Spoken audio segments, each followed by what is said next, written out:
Hello, welcome back to an introduction to Java programming, hosted by Pasadena City College. My name is Kanchan Kaur and I will be leading today's workshop. Please note that this is part 2 of the Intro to Java workshop. This workshop continues from the first segment, so if you missed that or have questions about the topics that we covered in the previous video, I recommend that you go back and watch it again. So with that being said, welcome Ninja. Today we are going to continue your Java training. Let's begin. Before we start covering our new topics for today, let's take a moment to go over our training schedule for the day. In the last video, we had a quick introduction to computer science. Then we discussed what computer science is, and we began learning the basics of Java. We ended off by programming our very own calculator. For today, we will be doing a quick refresher of some of the main topics we will be using today, and then we will begin coding our very own Tic-Tac-Toe game. This is a quick preview of what our game will look like.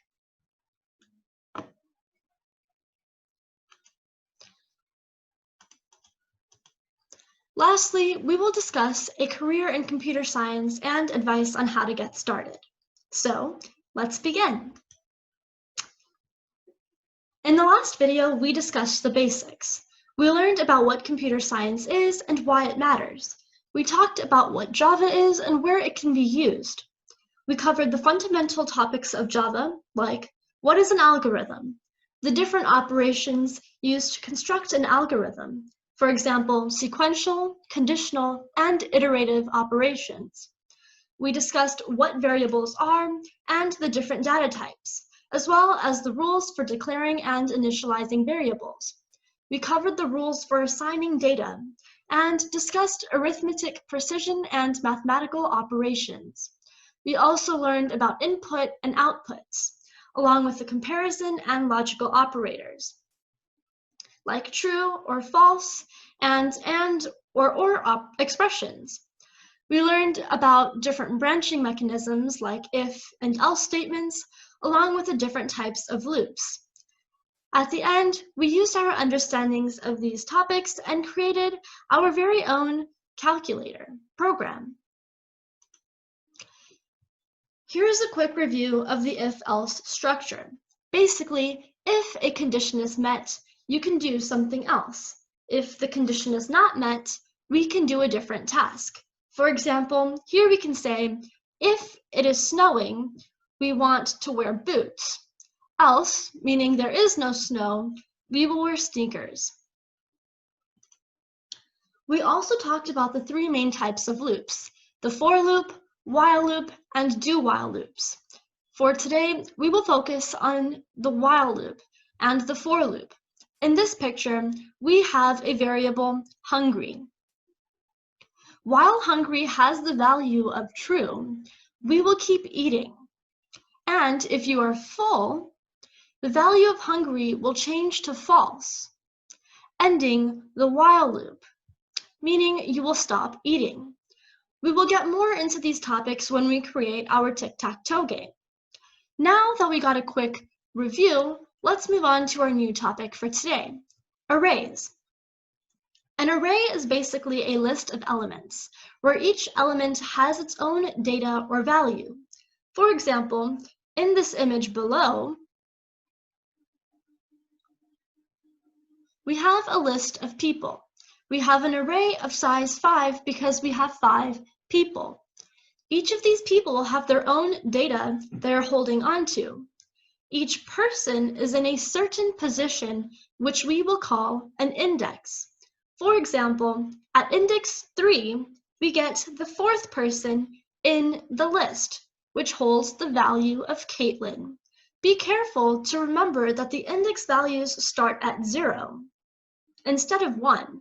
So, with a size of 5, our index variable values are going to be from 0 to 4.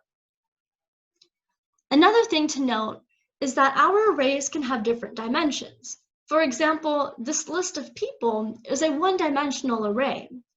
In this image here, we have other types of arrays. For instance, part A is a 3 by 3 array, meaning there are 3 rows and 3 columns. Part B gives us 1 row with 2 columns. How many rows and columns are in part C? Pause the video and see if you can figure out the dimensions of parts D, E, and F. Since these arrays is a new topic for us, we're going to do some practice. So I'm going to be using the online GDB website that we used previously. You should also use this so you can follow along with the examples. Be sure to use Java as the language that we are using for today. So let's start off by declaring an array. Because we can have an array with any type of data type, we could have integer arrays, character arrays, double arrays, etc. We're going to do a few examples with different data types. Let's begin with a character array.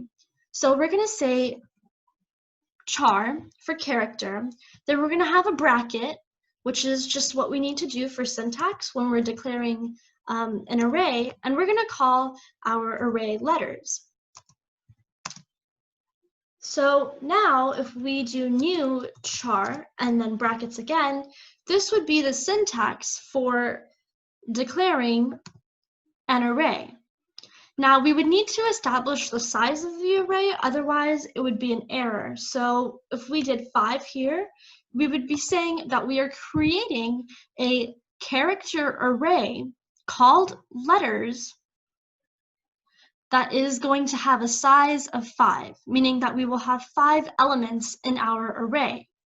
Now, if we wanted to initialize the values of our array, we could change this by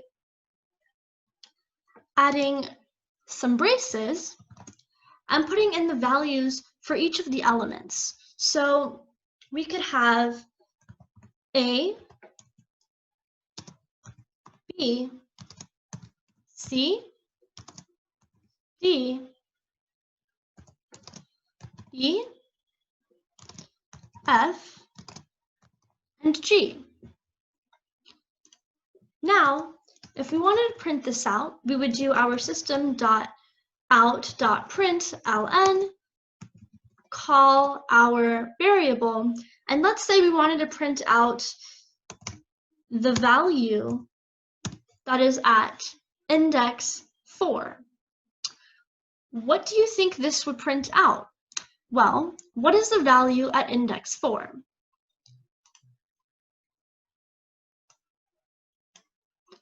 E.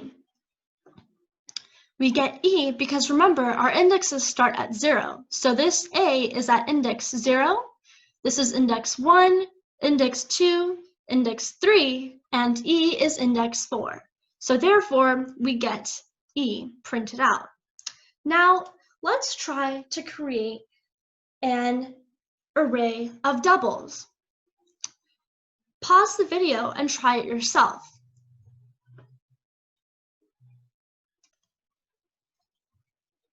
So here's what I did. I created a variable called ranks, which is the type array, which is going to have doubles. And this array has 1, 2, 3, 4, 5 elements inside, which means it has a size of 5. Now I want to print the value at index 2. What do you think would be printed out? 0, 1, 2. So correct, it prints out the value of 7.2. Now we're going to try creating an integer array. We're going to do this a little differently. We're going to call our integer array num, and we're going to set it to a size of 10. Now, instead of typing out the values of each element like we did previously, I want the program to fill in those values for me. So we're going to use a for loop. Now, when we use a for loop, we have three conditions inside. We typically use an integer. We usually use the value I, but we could use any variable. So I'm going to use I, and I'm going to initialize the integer to 0. Then I'm going to say I is less than num.length. Then we're going to add our final condition, and we're going to say I plus plus. Basically, what this means is we're starting off with our variable I, and it's going to be equal to 0. So as long as the value of I is less than the length of num, which is 10, then we can do whatever we put inside of our braces. And each time we finish those, we're going to increment our value of I and then repeat those steps. And that's going to keep happening, and we're going to keep incrementing I every time until our value of num.length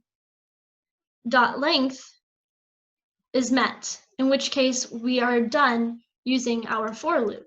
So now let's write what we want to do. I want each element of my array to be 2 more than the current index. So at index 0, I want it to have the value of 2. So this would be how I do that. Now I want to print out every single element. So at the end, I want to have the entire array or list printed out. So how would I do that? Try pausing it and seeing if you can figure out the syntax of doing that yourself. Well, here is the syntax to do so. Num brackets I gets us the certain index, the value at that certain index, and then we're going to print out a space. So we should be able to get each of these values with spaces in between them. Notice we have 1, 2, 3, 4, 5, 6, 7, 8, 9, 10. We have 10 values because we have an array of size 10. Notice that they are all integers because our array type is of an integer. Notice that our values are 2 more than the index. So this is at index 0, so we have 0 plus 2. This is index 1, so we have 1 plus 2. The 11 is an index 10. Or actually, no, it's an index 9. Remember, because we have a size of 10 and our indexes start at 0. So our index values are from 0 to 9, which means that this 11 is an index 9, which is, again, 9 plus 2, which gives us the 11. Now, we also talked about having different dimensional arrays. So let's consider a 2-dimensional array. Let's have a 2-dimensional array called mat. When we want to do that, we have to have 2 brackets instead of the 1 brackets that we did previously.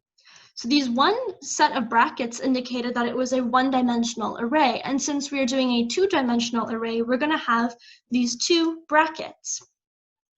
Now, one way for us to put values into our array is to having these brackets and these semicolon.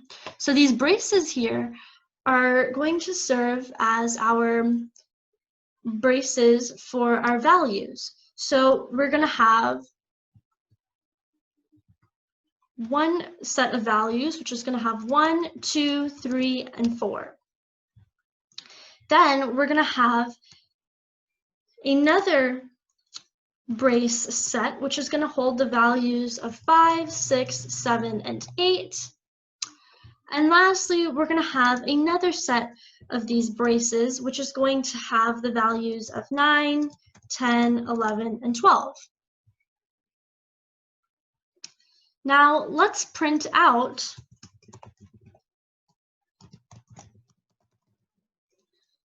a certain value from our 2-dimensional array. Just a reminder, this backslash with this n is going to bring us to a new line. Now, let's say I want to do mat index 2 with index 3. What do you think this would print out? Well, when we run it, we get the value of 12, which means that we're getting the value at row 2, column 3. Now remember, the index values start at 0. So we have 0, 1, 2, and those are for our rows. So this is row 2. Now within this row, we have our columns. And again, our column index values begin at 0, which means we have column 0, 1, 2, and 3. So at column 3, in row 2, we have the value of 12, which is what gets printed out. All right, so now that we had a little bit of practice with arrays, if you're still a little bit confused, don't worry about it. We will talk more about arrays as we code our project.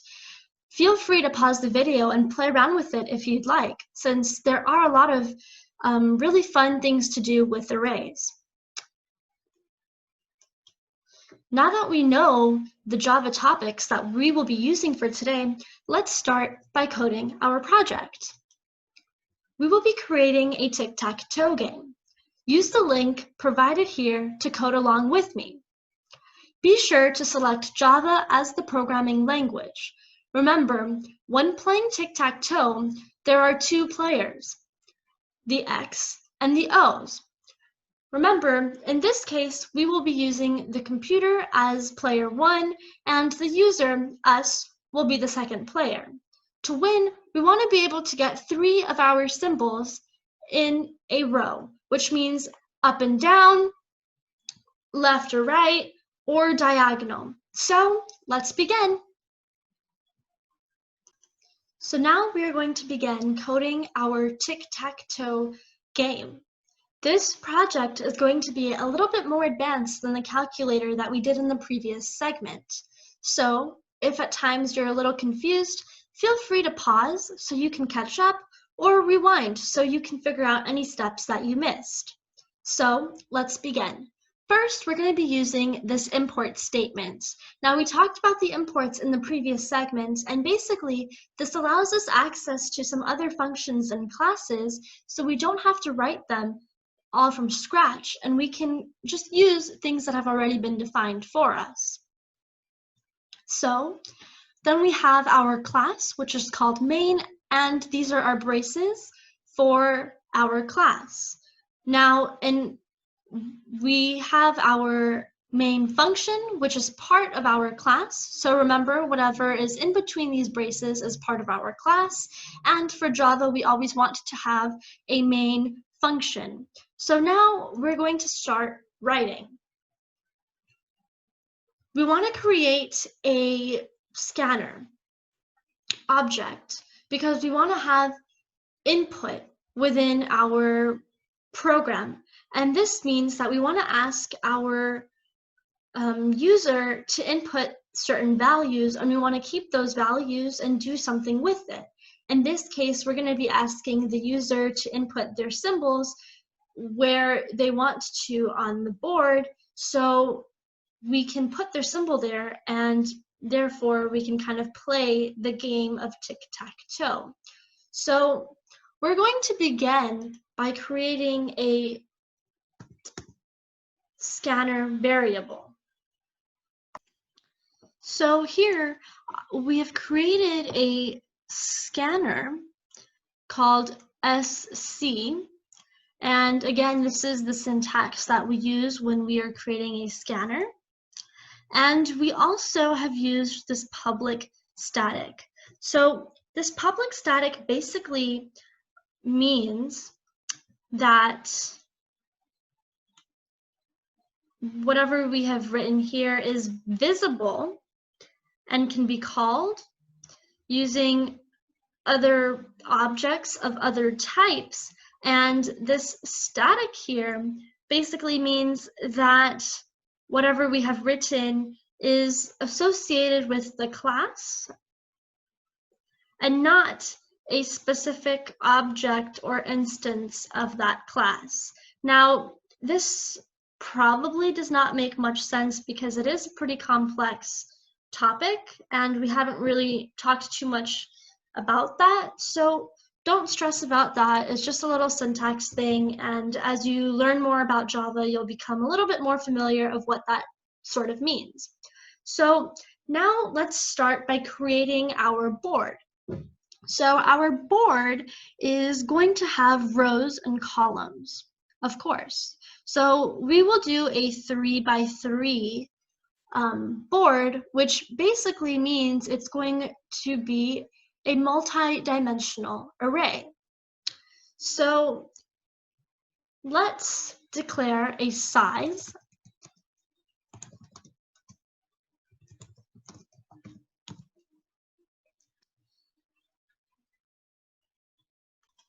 So I put this word final here, which basically means that our variable size is a constant. So whatever we do, this value of 3 is not going to change. And the reason we do that is just to avoid any kind of errors later on as we write more code into our program, just to prevent any issues where we might end up accidentally changing the size, because we don't want that to happen. Our board, regardless of what happens throughout the program, is going to always be a 3x3 board. Then here we have declared and initialized our array. Our array is called board, and it's going to be a character array, and it's going to have the dimensions of size by size, so it will be 3x3 board. Now that we've kind of established our board, we're going to leave this main function, which is something we haven't done before, and we're going to create a new function. So let's do that.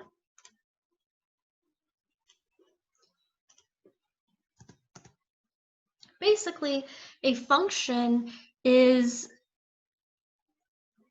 a set of our instructions that's going to perform a certain task. Now, we want to put things into functions, group them together, so we don't have to keep rewriting the same code.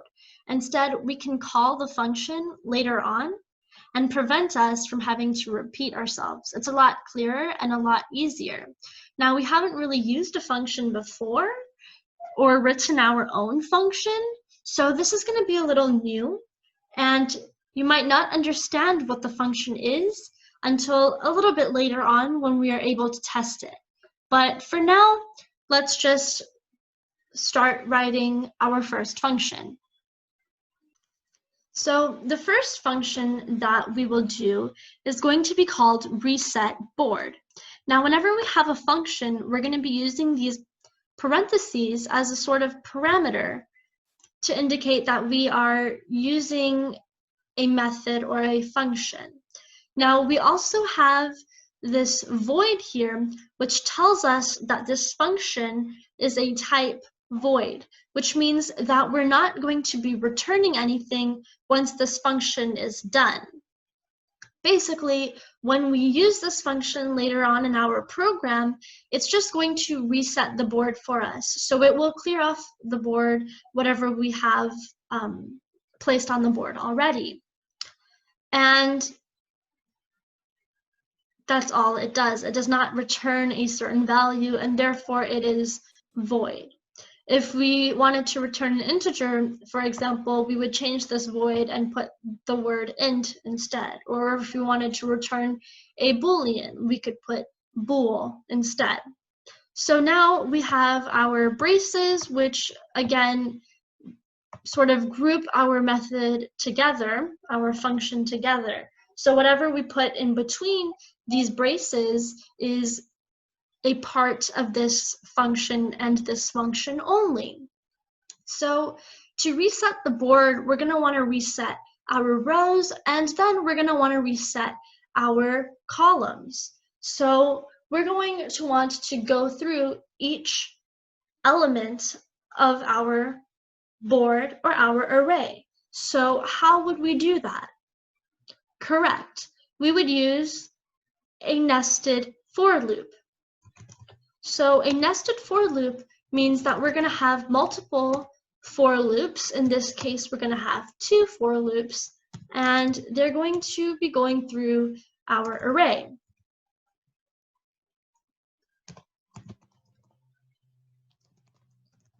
So I'm going to be putting in a parameter, character BRD, and that's going to just basically be our board.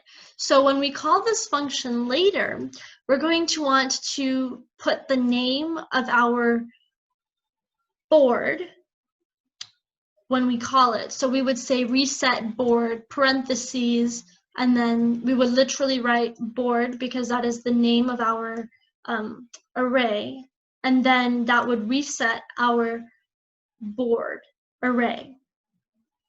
So this line here is going to go through each of the rows of our board array. Now we also want to go through each of the columns. So we're going to use a different variable. So instead of I, we will use a j.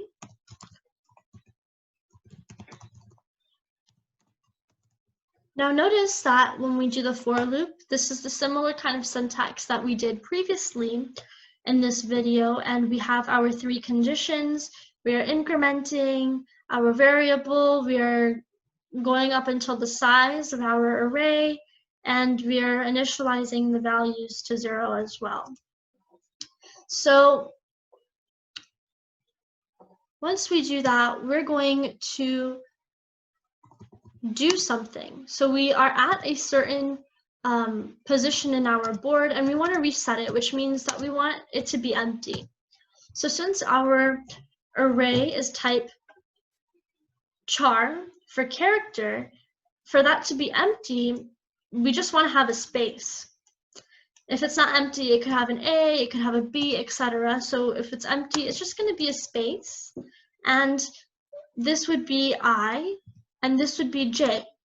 So again, this I represents the row and the j represents the column. So as we go through this loop, our I is going to increment and our j is going to increment, which means that we will be going through the different values. So we will be in row 0, and then we will hit column 0, column 1, column 2, and then we will go to the next row and we will hit row 1, and then we will go through all the columns of that row. Then we will go to our next row, and then we will go through all the columns and so forth. So that's basically our reset board function. Now let's write another function. Let's write a function that is going to display our board. So let's do the same thing. We use the same syntax for our function, and this is going to be a void function as well, since we're not really returning a result or a certain value. And let's call it show board. Now we want to have a character array again, so we're just going to use the same parameter that we used previously, and we will include those braces. Remember to include those braces because those help us define our function. So whatever we put again between those braces belongs to our show board function. Now we want to have a way for us to keep track of our rows, and we want to have a way for us to keep track of our columns. So the way we do that is let's create an integer called num_row, and this is going to be initialized to the length of our array. let's create another one called numCol, which helps represent our columns, and we're gonna do board 0 dot length. Now let's just print a line to help with formatting. So that's not really going to do anything. It's just going to bring us to the next line.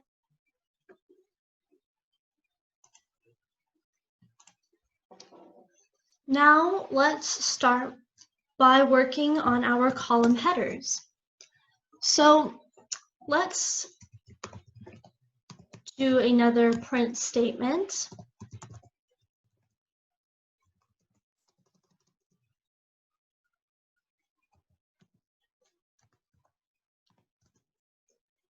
And let's use another for loop.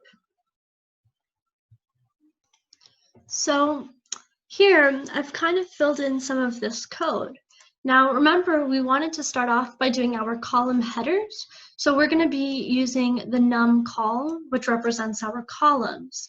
And we're going to print out the value for the number of columns that we have. So we're going to have 0, 1, and 2 to represent the different columns that we're going to be having. So we want to print out those values, which will be represented by I, and then we're going to have a little bit of a gap, then print out the next one. So basically what we're trying to do is we're trying to create a visual representation of what our board is going to look like.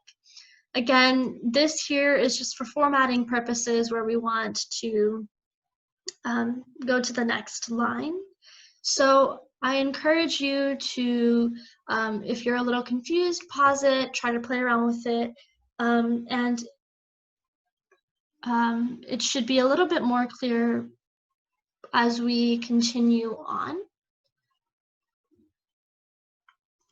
So now that we have our column indexes available, a visual representation of that, we want to have the actual table drawn.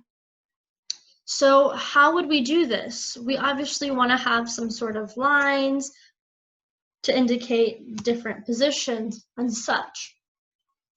Pause the video and think about how we can draw some sort of table and make a visual representation of a table given this 3 by 3 that we are trying to create.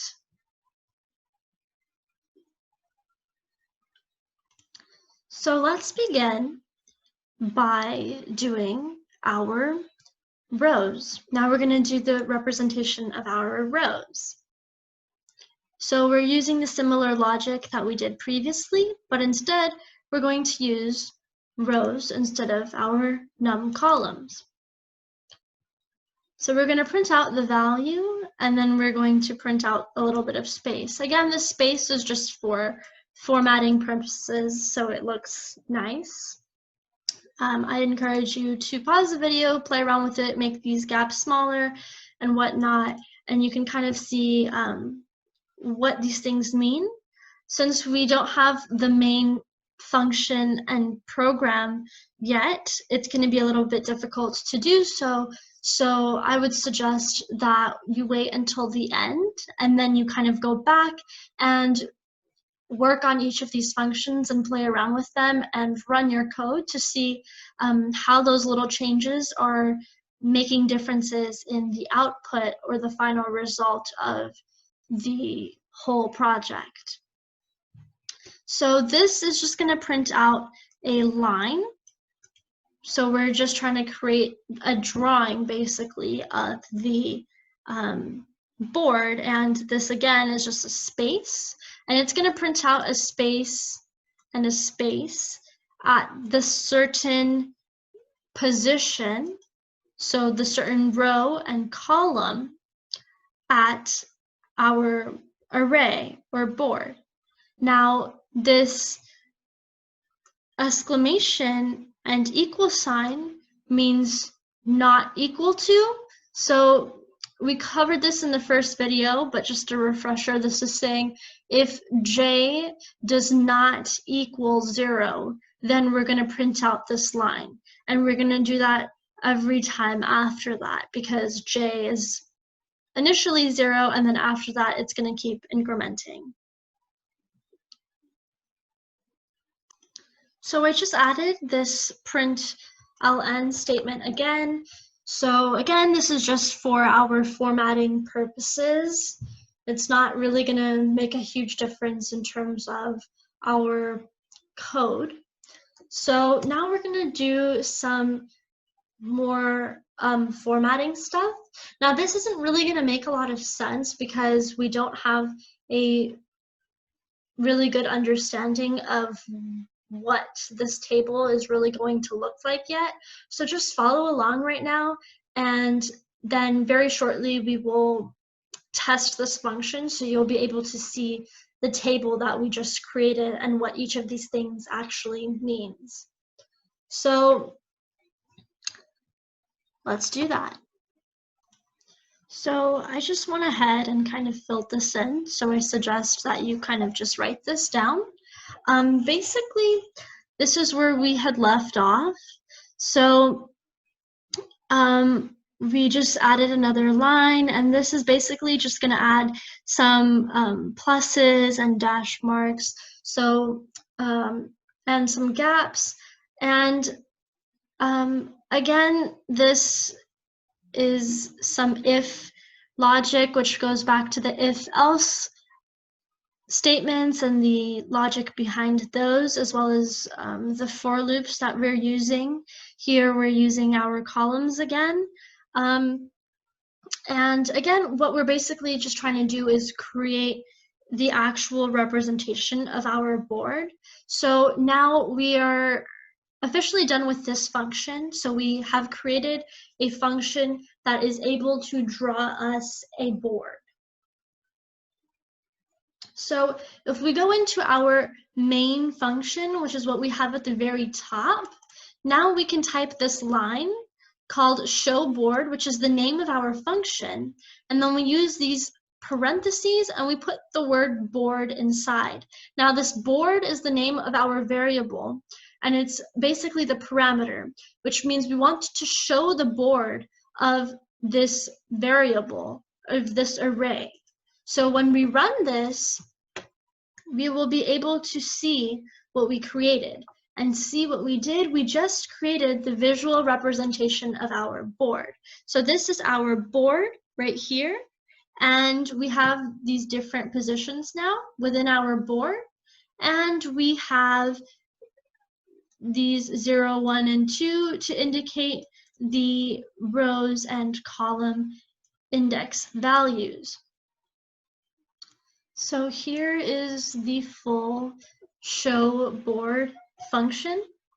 So if you missed it, if you missed something, if it went too fast, here it is. Just pause it and you can look at it and see if there are any issues. Again, if you run it, it will display the board that we have created. So now that we've finished this function, we're going to write our next function. Now this function is going to allow the user, which is us, to play something. So again, we're going to use our public static void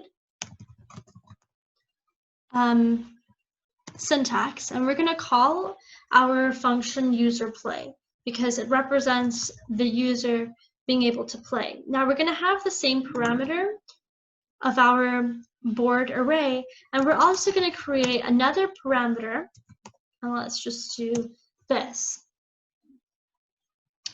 Now we have two parameters, which means when we call this function, we're going to have to put two things into it as well.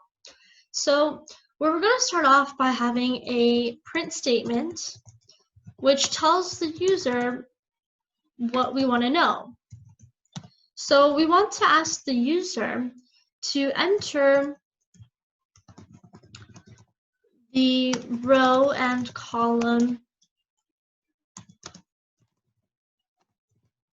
indices. So basically, we want to know what row value and what column values the user wants to place their symbol in.